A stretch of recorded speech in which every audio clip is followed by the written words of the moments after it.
En hébreu, la Pâque juive, c'est Pessa. Pessa. Dans Pessa, on entend passage.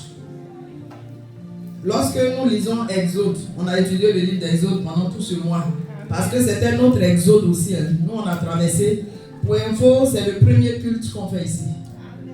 Donc nous-mêmes, on est en déphasage. On ne connaît pas bien l'endroit. Amen. Donc nous aussi, franchement, notre Dieu est bon parce qu'on était dans l'actualité. Vous voyez, tout ce temps. Et vous savez, il n'y a pas de hasard avec Dieu, il n'y a pas de coïncidence. C'est des rendez-vous divins. C'est des opportunités. Quand tu es chrétien, tu ne dis pas, oh, comme par hasard, oh, comme par coïncidence. Non. On a la lecture spirituelle des choses. Parce qu'on a le Saint-Esprit en nous. Quand on a ouvert de l'autre côté, on a ouvert un jour de Pâques. C'est pareil. Le 17 avril 2022, c'était la Pâque, la résurrection. Et puis, il y a eu beaucoup de tracasseries. Mais jusqu'à ce que le pharaon de là-bas nous libère, il nous a libérés pour le 31 mars. Et je n'ai pas dit comme par hasard, parce que j'ai dit de ne pas dire comme par hasard. Mais on se comprend. Ici, on vient, on commence. C'est la Pâque encore. Acclame ton Dieu qui t'aime. Tu dois comprendre que tu transportes la vie. Et que non seulement elle doit te profiter, mais elle doit profiter aussi autour de toi. Pourquoi toi, ton église, là, c'est chaque jour, c'est la Pâque. Tu dois comprendre quelque chose là. Et marcher en fonction. Il y en a un qui est l'ennemi de nos âmes qui nous fait la guerre. Mais des fois, il faut lui rappeler que non, moi j'appartiens à une église où c'est toujours à la Pâque. Bien avec, soyons des chrétiens qui rendent les enfants du diable jaloux. Quand ils nous voient, il faut qu'ils aient envie d'adorer notre Dieu. Ce n'est pas des discours, parce que la vie chrétienne, là, c'est là, ça se vit. Fais pas semblant. Tu es dedans ou tu n'es pas dedans. Quand tu es dedans, l'ennemi te respecte. Quand tu n'es pas dedans, l'ennemi te chicote. Allez-y demander au fils de Séba. Moi, ma prière, c'est qu'au CCT, c'est nous qui chicotons. À travers la gloire de Dieu sur nos vies, à travers la lumière de Dieu sur nos vies. Parce que Dieu dit, recherchez premièrement le royaume et la justice. Et toutes choses vous sont données. Si on a retrouvé le royaume, on a retrouvé la justice. Pourquoi on n'a pas les autres choses? Alléluia.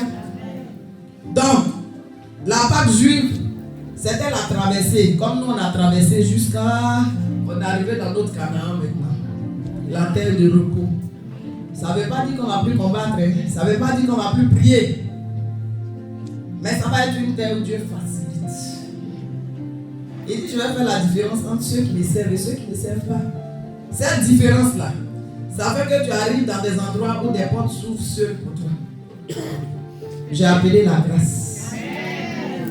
J'ai nommé la grâce. Donc, on revient à la Pâque juive. La Pâque juive, c'est que le peuple de Dieu était esclave en Israël.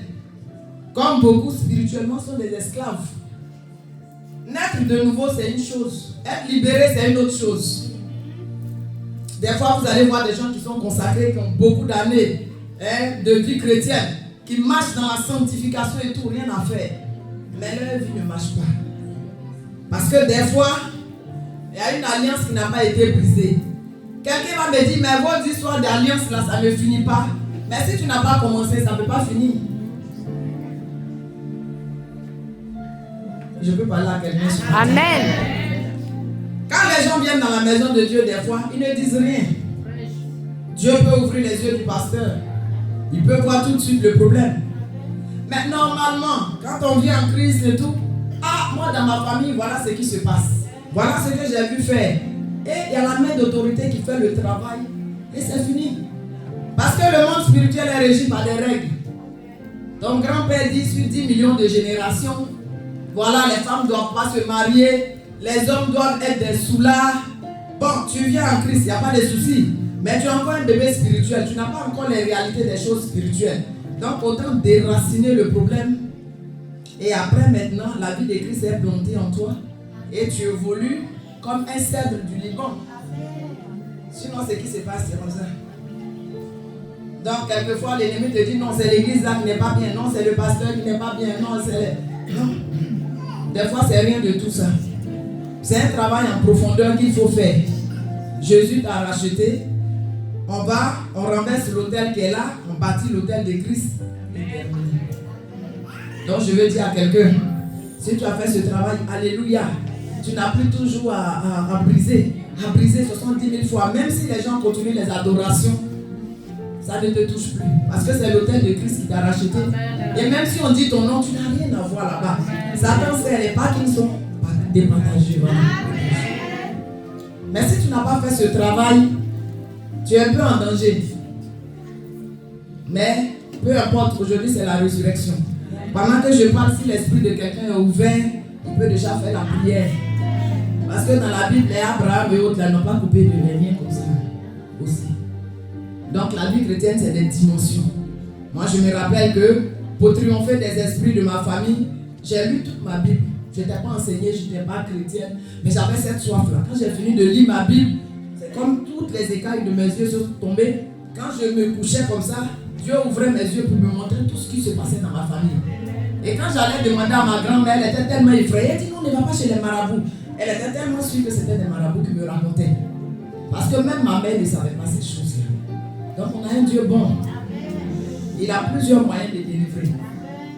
Aujourd'hui, pourquoi? C'est pour ça que moi, dans mon ministère, c'est la parole. Parce que c'est là, c'est pas là. C'est après que je suis allé faire la délivrance. Mais les pasteurs me disaient, mais tu es déjà délivré. Et comment j'ai su que j'étais délivré? Il y avait un esprit, un mari de nuit qui nous visitait tous les jeudis. C'était toutes les femmes de la famille. Tous les jeudis. Mais il vient, tu le vois. Tu te lèves, tu sens que tu as couché avec quelqu'un. C'était comme ça. Quand je me suis converti, quand je viens dormir, je verse l'eau sur moi, tout. De l'huile. Je dis, tu ne vas pas venir aujourd'hui. Au début, il venait. Puis à un moment, il ne venait plus. Donc j'ai compris que j'étais délivré. C'est pour ça, dans mon ministère aussi, la délivrance, c'est quelque chose que je fais. Parce que tant qu'on n'est pas libéré, on ne peut pas rentrer dans notre destin.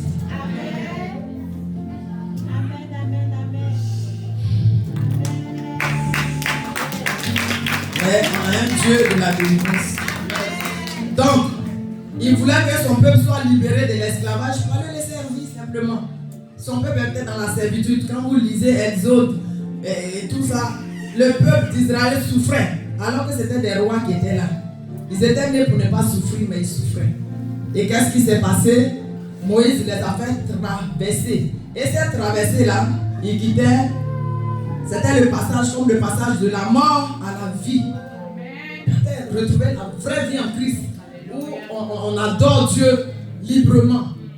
Où un esclave ne va pas te dire de travailler nuit et jour au point que tu ne puisses pas avoir de connexion avec ton Dieu. Si on est coupé de Dieu, on est coupé de la vie. Donc il ne faut pas. Même dans nos travails que nous faisons, tout ce qu'on fait dans notre joli mariage et tout, faisons tout pour trouver un temps de qualité avec Dieu. Sinon on sera desséché, on sera déshydraté. Ma prière pour toi et moi, c'est qu'on soit toujours arrosé. On soit comme un arbre planté près d'un courant d'eau. Amen. Donc, Exode 12, 1 à 13, on ne va pas lire, vous allez lire à la maison. Maintenant, on va passer à la Pâque chrétienne. Je vais rapidement, parce que mon message, c'est plus la grâce. Amen. La Pâque chrétienne, c'est quoi? On a fini la Pâque des Juifs, la Pâque des Hébreux. Et si vous lisez dans Exode, Dieu montre comment on doit célébrer la Pâque. Il fallait tuer un agneau, il fallait verser le sang, voilà, pour protéger et tout ça. Mais vous allez voir que l'agneau, c'était Christ, c'était la préfiguration de Christ. Le sang, c'était son sang qui était versé. Donc, il y a des similitudes. Maintenant, ce qu'il faut faire pour bénéficier de la Pâque, c'est d'actualiser, de contextualiser simplement. C'est bon? Que Dieu te bénisse, maman. Donc, la Pâque représente la résurrection de Jésus-Christ. Mais sa résurrection, c'est quoi? Je vais amener quelqu'un à comprendre. Vous savez, dans la vie chrétienne, il y a ceux qui vivent la réalité. Comment je peux expliquer ça facilement? On peut être chrétien théologien. C'est bon, homme de Dieu. On peut bien connaître les Écritures. Mais on n'est pas spirituel. C'est bizarre aussi. On n'arrive pas à rentrer, on n'arrive pas à percer. Et c'est la pire des choses. Il y a des docteurs en théologie qui enseignent, mais ils sont athées. Ils sont chrétiens. C'est la pire des choses. Passer beaucoup d'années à étudier. Eux, ils étudient la Bible. Hein. Même pas lire simplement. Ils étudient. Ça veut dire qu'ils peuvent prendre un thème. Et puis beaucoup de livres même, ils vont écrire. Et il y a des chrétiens, les spirituels là, ils vivent. Ils vivent même la réalité. Donc, la Pâque, il y a des gens qui peuvent matérialiser ça, qui vont se faire flageller, qui vont se faire frapper. Je vois que dans certains pays, même sur la croix, on brûle même des gens. On les brûle, ils meurent comme ça. Donc, ils meurent pour Christ parce qu'ils ont été le Jésus qu'on a attaché. Je pense que ça doit être dans les îles quelque part. J'avais vu une vidéo là. Mais si on fait tout ça, et puis il arrive qu'on soit des chrétiens théologiens, c'est vraiment dommage. C'est vraiment dommage. D'où la nécessité de comprendre l'écriture et de l'adapter pour mieux bénéficier. Donc, la résurrection de Jésus, c'est le symbole de la victoire de la vie sur la mort. C'est aussi le passage des ténèbres à la lumière. C'est en cela que la Pâque, c'est la plus grande fête. Parce que c'est la fête de la vie pour nous. C'est la fête de la vie pour nous. Mais quand on est chrétien, on ne doit pas se limiter seulement dans le mois d'avril où on dit c'est le jour de la Pâque et c'est là on va jeûner à la semaine sainte, on va demander pardon à tous ceux qu'on a offensés. Il y a des chrétiens qui sont forts dedans. 31 décembre et tout ça, non, je te demande pardon pour tout ce que je t'ai fait. Pardonne-moi si je t'ai fait quelque chose. Et le 1er janvier, il recommence. Tu n'es pas chrétien. Tu n'es pas chrétien. Quand on est chrétien, on va de gloire en gloire. On a beaucoup insisté sur consécration, sur sanctification, sur toutes ces choses. Quand on est toujours en communion avec Jésus, il y a quelque chose de bon qui se passe en nous. On devient meilleur chaque jour. On ne devient pas meilleur le lendemain, c'est un processus. Mais au fur et à mesure, on voit qu'il y a des choses qui changent dans nos vies en bien. Les gens voient Christ en nous. C'est ce qu'on doit être. On ne doit plus être, non, je suis évangélique, non, je suis CCT, non, je suis ICC. Non, ça n'a pas de sens si on ne vit pas Christ. Et ma prière, c'est qu'on vive Christ. On n'a pas dormi la nuit. Tout le monde, depuis cette semaine, tout le monde était fatigué. On ne va pas faire tout ça pour rien, en fait. Et moi, je refuse ça. Il faut qu'on voit Christ en moi. Si je suis vraiment chrétienne, il faut qu'on voit la gloire de Dieu en moi. Il faut que mes bénédictions soient différentes des bénédictions des païens. On est dans une société où on ne prie plus pour se marier. On ne prie plus pour travailler. On prie plus. Les gens ne vont pas à l'église, ils sont plus riches que nous. La différence, ça va être quoi? Je vais nous exhorter. Après cette Pâque-là, il faut que nos vies chrétiennes, il faut qu'on soit des fous, des amoureux, des amoureuses de Christ. C'est que les autres cherchent, on a tout pleinement en Christ et de qualité. Parce que ces bénédictions ne sont pas suivies de chagrin. Ça ne sert à rien d'adorer les dieux des ancêtres et tout ça qui font des réclamations terribles sur des générations. On n'est même pas en paix, c'est toujours qu'il faut consulter pour savoir. Nous, on a connu Christ, il est mort à la croix pour nous. Tu n'as pas besoin d'aller chez un médium pour savoir demain va faire quoi. Parce qu'il dit qu'il a des projets de paix et de bonheur pour moi. Qu'est-ce que je vais encore aller chercher chez le marabout? Qu'est-ce qu'il va me dire de plus? Cette seule phrase me suffit pour courir avec. Et pour savoir que ma destinée sera glorieuse. Donc qu'est-ce que je fais? J'arrose en marchant pour ne pas que l'ennemi ait un droit légal de me distraire. L'Ivoirien dit, je suis gagné. Quand tu as venu, tu as dit ton Christ là, depuis tu as donné quoi? Je dis, j'attends son timing. C'est qu'il a dit. C'est que sa bouche a dit, sa main va l'accomplir. Mais il est un Dieu de timing. Si je ne suis pas encore bien formé, si mon vase n'est pas prêt à recevoir la bénédiction, il perd un peu le temps. Mais attendre de Dieu, ça ne veut pas dire non. Ça veut dire attendre le bon moment. Et quand le bon moment arrive, il te tombe. On a des témoignages chaque jour dans nos vies chrétiennes. Autour de nous, on voit Dieu faire. Ou nous-mêmes, on sait que c'est Dieu qui a fait. Moi, ces témoignages, quelqu'un ne peut pas me voler ça dans le cœur. Ma relation avec Dieu, ce que j'ai vu Dieu faire dans ma vie, qui peut venir me distraire. Mais pourquoi on se laisse distraire? Question. Amen. On va prendre Jean 1, 29. On va lire quand même la Bible et on est là pour ça. Jean 1, 29. Dis quoi?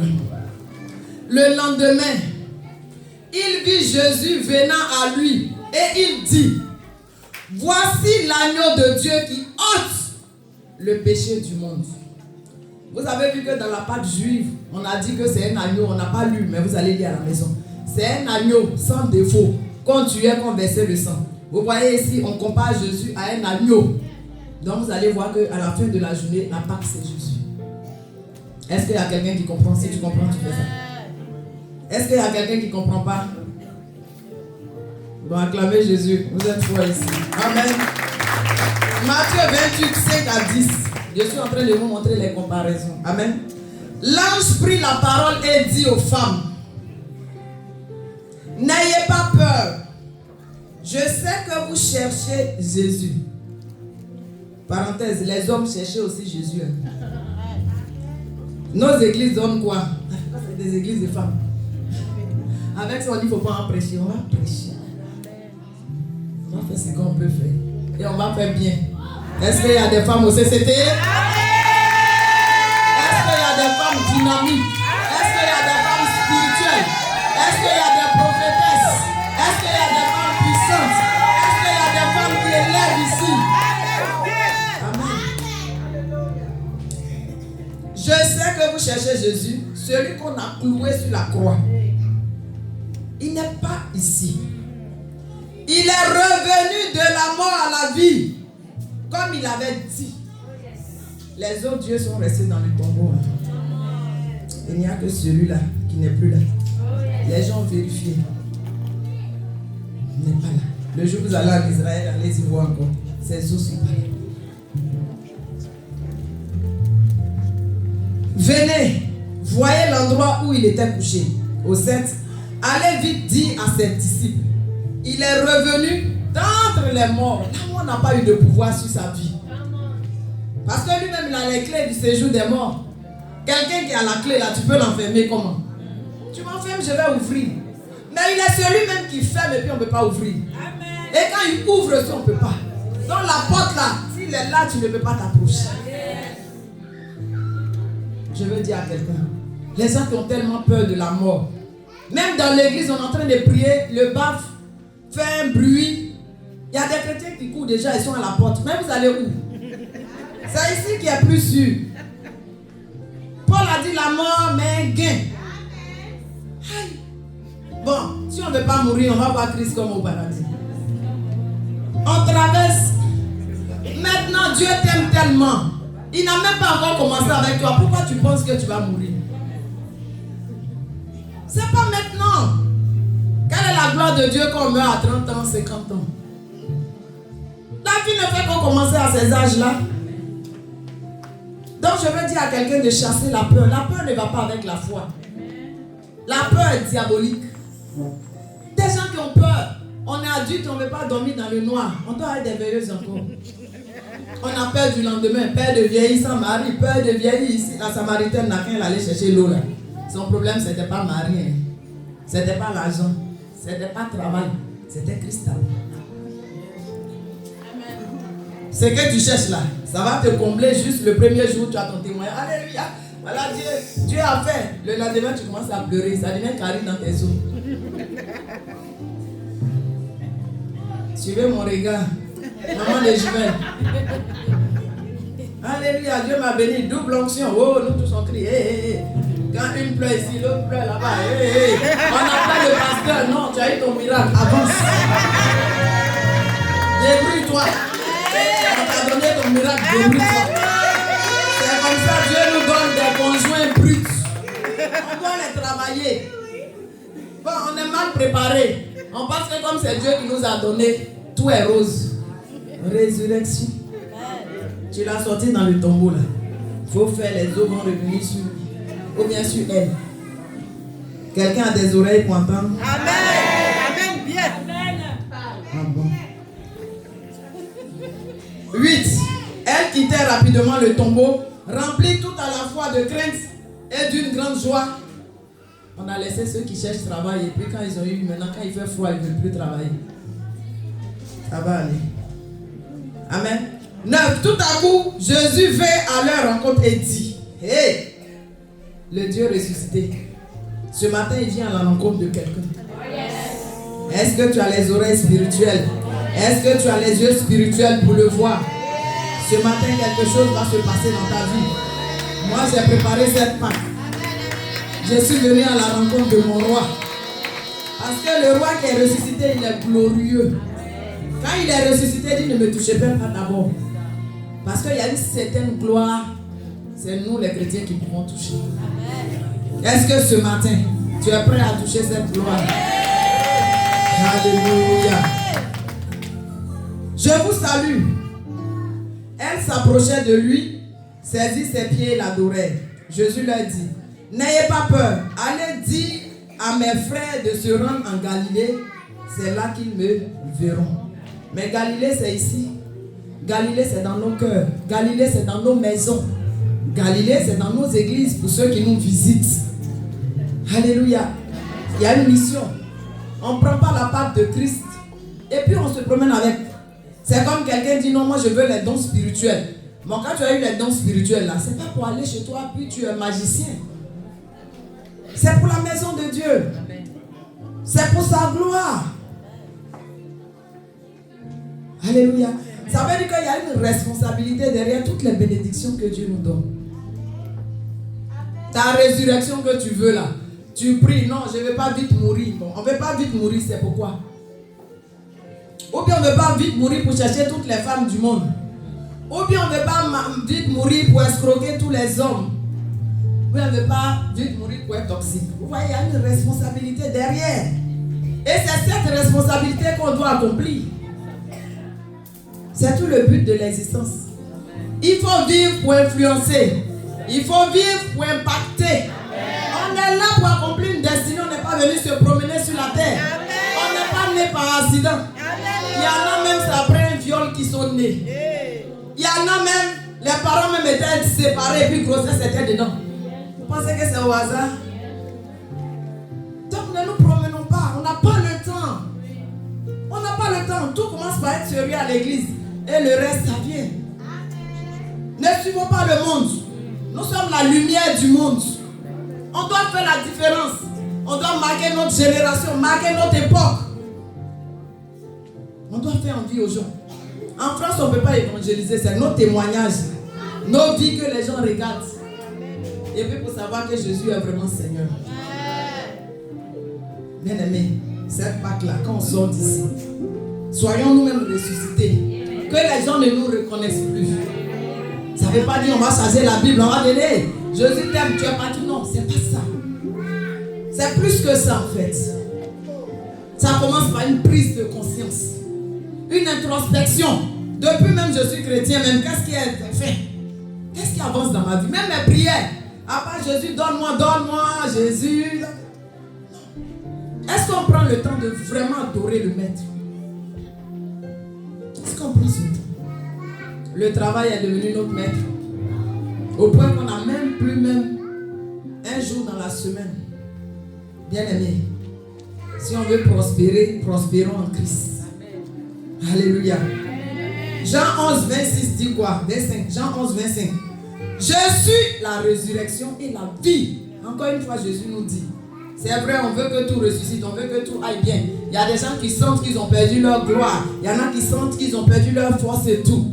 Mais c'est Jésus qui est la résurrection. Si déjà tu ne fais pas la paix avec lui, tu peux être ressuscité comme. Ce matin, si tu es là, quand j'ai invité, j'ai dit à des gens, venez manger. Au-delà de venir manger, il faut qu'on s'asseye pour réfléchir sérieusement à nos vies. Christ, il passe. C'est des opportunités. Hein. Pour ceux qui ont la chance, ils sont prévenus. Pour ceux qui n'ont pas de chance, c'est toi-même qui dois discerner. La femme qui avait la perte de sang, Jésus n'allait pas pour elle. Elle s'est élevée, elle dit, lui là, si je touche son habit, je sais que je serai guérie. Elle a l'argent, elle a vu les médecins, elle a tout fait. Elle ne savait plus à quel sein se vouer, elle a compris. Qu'elle s'est touchée Christ. Regardez, il y avait tellement d'obstacles. À cette époque-là, nous les femmes, on ne devait pas prêcher. Tu as du sang même, tu ne viens pas au temple. Mais Jésus, c'est le temple par excellence. Il a dit, détruisez ce temple. En 3 jours, je le rebâtirai. Il parlait de son corps. Elle a dit, foutu pour foutu. Je sais que si je le touche, je serai guéri. Et Jésus n'a pas dit, non, je n'ai pas le temps, laisse-moi, c'est pas toi que je vois. Donc si tu es là ce matin, ce n'est pas un hasard. Je ne sais pas comment tu as fait, tu t'es retrouvé ici. Toi-même, quand tu t'assois, tu ne sais pas pourquoi tu t'es retrouvé ici. C'est parce que l'heure de ton salut a sonné. C'est un nouveau départ que Dieu te demande. C'est la résurrection. C'est la résurrection. Ça veut dire que ton passé, tout ce que tu as pu faire, Dieu est amour. Dieu est amour. Quand il allait mourir à la croix pour que nous soyons sauvés là, le monde était chaotique. On faisait tout et n'importe quoi. Dieu même était découragé. Il dit, moi je vais détruire le monde parce que je ne savais pas que l'homme allait être mauvais comme ça. Mais c'est pendant que la terre était tohu bohu et tout ça, que Jésus est mort et que nous avons été sauvés dans cette abomination. Je crois que si tu es là, tu n'es même pas seul de tasse. Tu as tué combien de personnes pour que Dieu ne t'aime plus. Aujourd'hui, là, avant que tu sortes d'ici, il faut faire la paix avec Christ. Aujourd'hui, si vous attendez sa voix, n'endurcissez pas vos cœurs. Demain ne nous appartient pas. Amen. Demain ne nous appartient pas. Vous avez vu à un moment, quand je ressentais, je dis jeûnons pour AVC, prions pour AVC. On avait même pris 3 jours de jeûne et tout. On a combattu l'AVC. On a une seule. Là où on a prié, on a jeûné, on a parlé, on a donné la parole. Elle n'a pas échappé à ça. Combien de personnes ne se réveillent pas de leur lit? Encore, si les gens ont des maladies de longue durée, ça leur donne le temps de se repentir sur leur lit d'hôpital. Ils vont être comme ce brigand à la croix. Mais imaginez des accidents brutaux. On est tous, personne n'est épargné, c'est la grâce de Dieu. Nous autres qui prenons les véhicules, on ne dit pas combien de fois il y a des voitures qui nous effraient à longueur de journée. Des fois, tu sais que si les anges n'étaient pas là cette fois-ci, là, je ne sortais pas de là.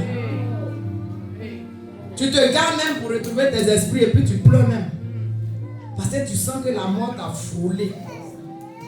Bon, nous-mêmes qui dormons à l'église, ça là nous arrive. Sur quoi tu comptes? Sur quoi tu comptes pour résister? Sur quoi tu comptes pour ne pas entendre la voix de Dieu? Jésus t'appelle ce matin à lui donner ta vie. Ma prière, c'est que ce ne soit pas tard. Pour nous les chrétiens, qu'est-ce que Pâques signifie? Il faut savoir déjà que c'est Christ qui est notre Pâques et c'est tous les jours que nous vivons Christ. On n'attend pas un jour de l'année. Ce jour-là, ça va venir être la date d'anniversaire, ça va commémorer. Mais pour moi, Christ, chaque jour c'est ma Pâques. Parce que je dors avec lui, je me réveille avec lui. C'est bon? Amen. Donc, il faut marcher comme ça. Si la veille, tu as eu une situation chaotique, si on t'a donné un diagnostic qui n'est pas bon, tu finis de pleurer, tu te lèves pour dire si Christ a été ressuscité après 3 jours. Moi, ma situation, ça fait un seul jour. Avant le 3e jour, je sais que quelque chose va se passer. Ne soyons pas des chrétiens défaitistes. La mort et la vie sont au pouvoir de notre langue. Si on ne dit rien, rien ne bouge. Si on parle, les situations changent. Alléluia. Bien-aimés, à notre nouvelle naissance aussi, lorsque nous recevons le baptême, c'est une Pâque pour nous. Parce que la traversée même dont on parle, le peuple d'Israël est passé dans la mer Rouge. C'est une forme de baptême. Ils ont traversé et ils sont revenus à la vie. Parce qu'ils étaient dans une espèce de mort à travers la servitude, à travers l'esclavage.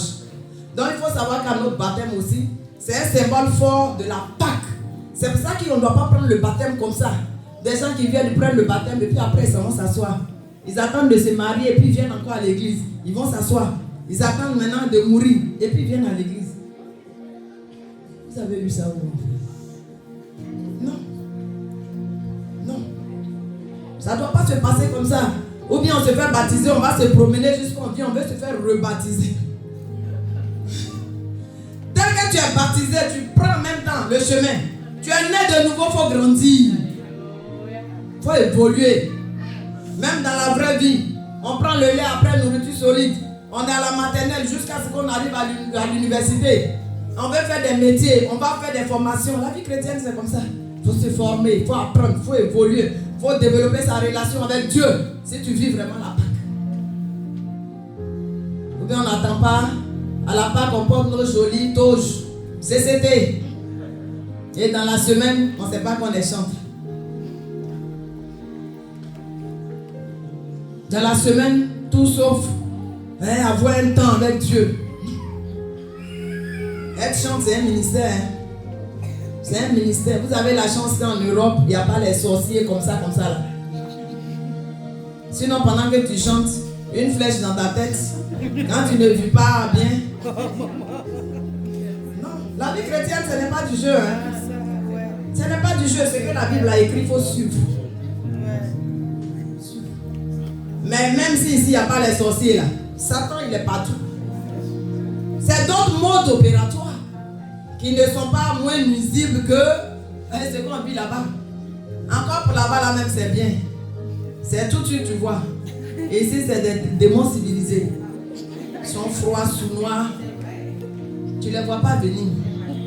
L'ennemi que tu vois là, tu peux l'affronter, mais celui que tu ne vois pas, il est plus dangereux. Mais ma prière, c'est que pour toi et moi, nous soyons toujours éveillés. Amen. Amen. Bien. Et que quand Dieu nous voit, il dit à Satan, tu vois ma servante, tu vois mon serviteur. Qu'on réjouisse le cœur de Dieu. Dieu ne nous demande pas l'eau à boire. Quand la Bible nous dit ne faites pas ça, ne faites pas ça, c'est pour notre bien. C'est la même chose comme quand on dit à nos enfants. Qu'est-ce qui est difficile même dans la vie chrétienne en fait? C'est les jeunes. Depuis on mange, on a eu quoi? Ou bien des fois quand on est vraiment malade à l'hôpital, on dit attends, on va t'opérer, tu fais 2 jours, tu ne manges pas là, tu subis. Il n'y a rien de compliqué dans la vie chrétienne. Parce que la vie normale, la vie est tactique même à ses règles. Va brûler le feu parce que tu es trop pasteur. Ou bien va dépasser le radar, je ne sais pas à combien de mètres. Ton amende va te trouver chez toi. Peut-être que tu as dit à Dieu, descends l'argent du ciel, mais ton amende te trouve chez toi. Il y a des règles. Et il faut suivre les règles, on ne peut pas être chrétien et puis on fait tout ce qu'on veut. Ça ne matche pas avec la vie chrétienne. Amen. C'est Romains 10-13 qui nous parle du baptême aussi, comme la Pâque. La Sainte Seine, ce qu'on vient de prendre, c'est aussi un symbole de la Pâque. Jésus l'a fait. Nous aussi, quand on fait, on est ressuscité. Quand on prend le pain et le sang, on est ressuscité. Ça dépend de l'état d'esprit de tout un chacun. Mais des couples peuvent prendre la Sainte Seine à la maison. Des parents avec leurs enfants. Ça va resserrer les liens, ça va apporter la vie là où il y avait la mort. Jean 6, 53 à 54 dit, Jésus leur dit, en vérité, je vous le dis, si vous ne mangez la chair du Fils de l'homme et si vous ne buvez son sang, vous n'avez point la vie éternelle. Donc voilà que la Sainte Seine confirme. Le baptême du Saint-Esprit, ou le baptême dans le Saint-Esprit. Hélas, beaucoup de chrétiens s'arrêtent au baptême d'eau. Mais Jésus a dit de naître d'eau et d'esprit. Il a dit celui qui ne naît pas d'eau et d'esprit ne peut pas rentrer dans le royaume. Le royaume, c'est la vie spirituelle que nous vivons. Ça veut dire, il faut que ton visage soit découvert pour que tu vois au-delà de ce monde-là. Il y a 2 mondes. Les chrétiens qui marchent comme ça, qui ne font pas attention aux événements. Je veux dire, dans ta maison, tu peux déposer, je ne sais pas, ton sac à main à gauche. Tu vas, tu viens. Il n'y a pas d'enfant dans ta maison, il n'y a personne. Ton sac à main à droite. Il y a des chrétiens qui ne se posent même pas des questions. Pourquoi? Ou bien comment? Mon sac s'est retrouvé là. Il y a des événements successifs qui arrivent. Le Saint-Esprit te parle, les anges te préviennent. Mais tellement ils n'ont pas le temps. Oh, le temps c'est de l'argent, on n'a pas le temps en France. Tu n'es pas spirituel. Et tout va te tomber dessus. On doit se poser les bonnes questions. Pourquoi à cette étape de l'année, je suis toujours malade? Pourquoi à cette étape, j'ai toujours les mêmes problèmes cycliques? C'est important. Et tu t'arrêtes et tu traites le problème. Sinon, les mêmes causes envoient les mêmes conséquences. On récite toujours 2 Corinthiens 3, 18. C'est devenu hymne national du CCT. Mais c'est à dessein. On doit vivre ce qu'on raconte. Nous tous qui le visage découvert. La première question, est-ce que toi-même ton visage est découvert depuis que tu as aussi cité? Contemplant la gloire, tu contemples cette gloire au travers de sa parole. Chaque jour, la parole c'est un miroir. Quand tu lis là, c'est pas le pasteur qui t'a parlé, c'est pas quelqu'un qui t'a parlé. Toi-même tu ranges vite ta vie, toi-même tu es consacré. Parce que ce qui se passe, c'est que ceux qui ne sont pas en train de contempler la parole, contempler Christ à travers la prière, c'est eux qui sont réfractaires dans les églises. Quand on parle, le pasteur est trop dur dans cette église, moi il m'en va ailleurs. Aucune personne spirituelle n'est simple ou ils vivent de manière comme ça. Toute personne spirituelle traite durement son corps parce qu'on a des interdits. On a une certaine discipline que le Saint-Esprit nous impose. Est-ce que ça veut dire qu'on ne vit plus dans le monde? Non. Mais j'ai des interdits, j'ai des totems, j'ai des choses que je ne dois pas faire. Je ne dois pas me conformer au monde. Sinon tu es là mais tu n'es pas. Jésus ne te reconnaît pas. Après cette Pâque, il faut qu'il y ait une prise de conscience. Une prise de conscience. Donc le baptême du Saint-Esprit suit le baptême d'eau, c'est vraiment important. On ne peut pas être un chrétien victorieux si on n'est pas baptisé. Le baptême du Saint-Esprit, c'est une autre dimension. Ça veut dire que l'esprit de puissance et de feu vient en toi. Mais le baptême du Saint-Esprit, tu ne viens pas t'asseoir, Seigneur, je veux ça. Non. C'est une profondeur qu'on développe avec Christ pour recevoir. C'est sur la montagne que tu vas pour rencontrer le Saint-Esprit. Est-ce que tu es prêt à faire cette expérience? Amen. Sinon, tu es chrétien charnel. Tu es chrétien, hein? Mais tu es charnel. Est-ce que c'était on veut des chrétiens charnels? Non. Les invités là, ne soyez pas frustrés. Parce que je n'ai pas trop de l'église. Alléluia. Le baptême du Saint-Esprit va nous permettre de triompher sur le péché. Triompher sur le péché. Triompher sur le péché là, c'est plusieurs dimensions. Hein. Pour le corps là, c'est facile. Mais pour l'âme et puis pour l'esprit là, ça c'est compliqué. Hein. Les pensées, on ne les voit pas pour les maîtriser. Où tu es assis à l'église et puis tu vois la femme mariée et puis tu es amoureux un coup comme ça. Et puis tu trembles sur toi. Et puis tu es là, tu ne suis plus le culte. C'est le Saint-Esprit qui peut faire et puis tu vas. Quand ça commence, hey, arrête de moi Satan. Je ne suis pas là pour ça, je suis là pour adorer mon Dieu. Mais si tu n'as pas le Saint-Esprit, bon, on va refermer la parenthèse. Amen. Romains 6, 12 à 14 dit, car le péché n'aura point de pouvoir sur vous, puisque vous êtes non sous la loi, mais sous la grâce. On triomphe du péché, c'est Dieu, on triomphe. Joseph a fui la femme de Potiphar, il a triomphé. On ne confronte pas. On ne confronte pas. Mais on triomphe. Je sais que j'ai ma faiblesse. Avant, j'étais soulard. Ou bien avant, j'étais prostituée, je suis venu en Christ. J'évite les milieux qui peuvent réveiller les vieux démons. C'est aussi simple que ça. Mais je ne vais pas m'asseoir et puis, non, j'ai chuté. Pasteur, il faut prier pour moi. Non, j'ai chuté. Oh non, tout le temps. Amen. Amen. Le baptême du Saint-Esprit va nous permettre de triompher sur la mort. Il n'y a pas que la mort physique. Hein. On a cité là. Il y a la mort dans plusieurs domaines. Même dans la vie chrétienne. La vie chrétienne, là, ce n'est pas linéaire. Ça peut être en temps de si.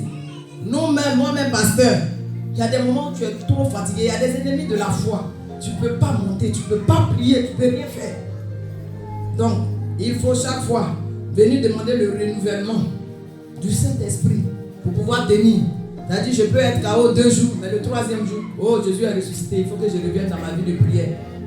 Sinon, je descends. Je descends.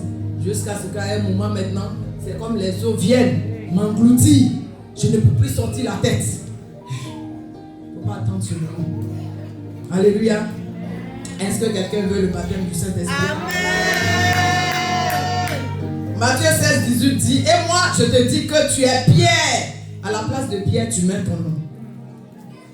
Je bâtirai, et que sur cette pierre, je bâtirai mon Bien-aimé, quand tu vis la résurrection, Dieu compte sur toi pour bâtir son église sur toi. Est-ce que ça veut dire que tu vas devenir pasteur forcément? Non.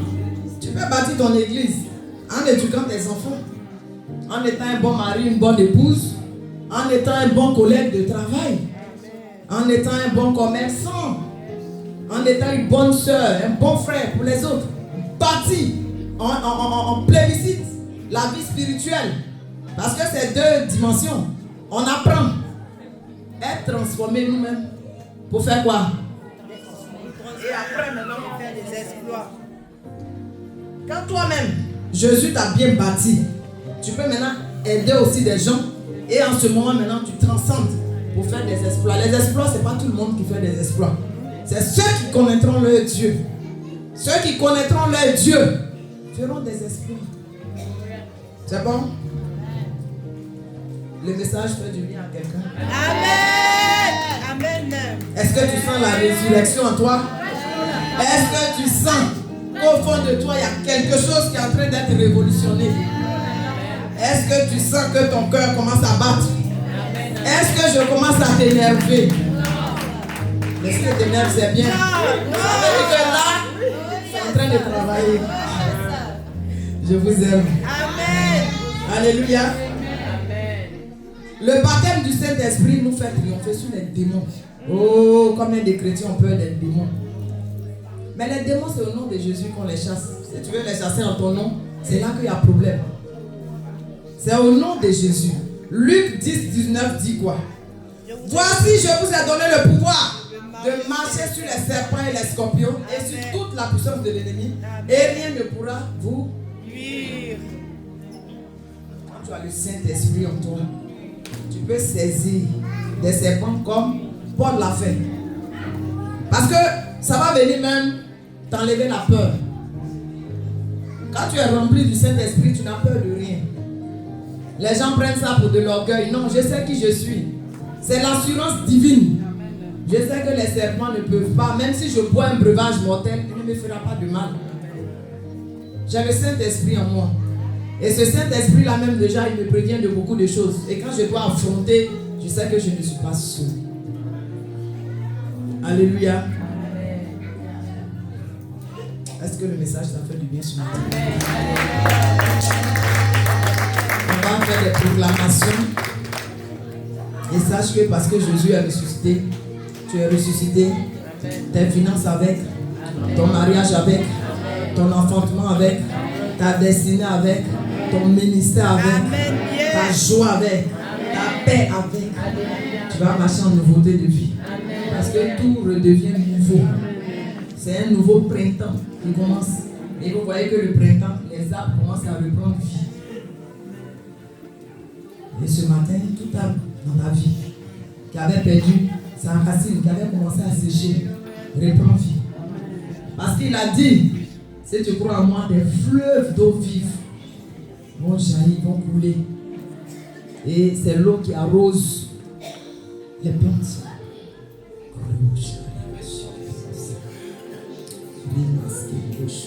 Dans Ézéchiel 37, 1 à 10, on va se lever à bien. On a fini là, on va faire les prières. Ceux qui ne peuvent pas se lever, ce n'est pas grave, vous restez assis. Quand on se lève, quand on ne se lève pas, Jésus est ressuscité. Même si on se couche, Jésus est ressuscité. Alléluia. Ézéchiel 37, 1 à 10 nous parle des ossements desséchés. Bien-aimé, tu vas déclarer. Jésus est ressuscité, il faut que tu parles au monde spirituel. Tu as dit aux anges pour faire exécuter ce que tu dis et aux démons aussi pour leur dire non, ça a changé. J'ai compris maintenant. J'ai compris que j'ai le pouvoir de changer. La Bible dit que ceux qui se confient en l'Éternel, lorsqu'ils traversent la vallée de Baca, la vallée de Baca, là, c'est la vallée des pleurs, c'est la vallée des problèmes et tout ça. On dit ils peuvent changer cette vallée en un lieu plein de sources et de bénédictions. Ça veut dire que tu sais que tu as le pouvoir maintenant. Tu vas déclarer que tous les ossements desséchés dans ta vie, toi seul sais dans quel domaine les ossements sont desséchés. Tu pries pour que ces ossements-là prennent vie avec la résurrection de Christ au nom de Jésus.